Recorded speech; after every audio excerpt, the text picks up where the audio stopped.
Xullas, bunaqa situatsiya bo'lyapti. Mana bu yoqda mana belgi yo'q. Mana bitta ko'cha bor, katta ko'cha. Mana kiriladigan.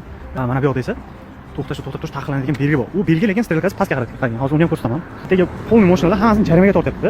Tushuntirib yuborsangiz yaxshi bo'lardi bizga. Haqiqatda shu qonuniymi yo qanaqadir narsa bormi? Bu yoqda mana strelka bor. Pastga qaragan, bu yoqda yo'q. Bu yoqda umuman yo'q.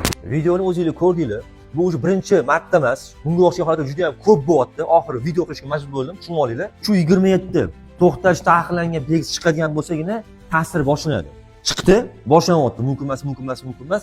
Mana 7-2-4 mana shu yerda tugadigan bo'ldi. Orasida mumkin emas. O'tgandan keyin farqi yo'q. Agar chorga chiqqanda bundan chorga tugab qoladi. Ana endi e'tibor beringlar. Bu yerda aytilyaptiki, shu 27 belgisi yo'q.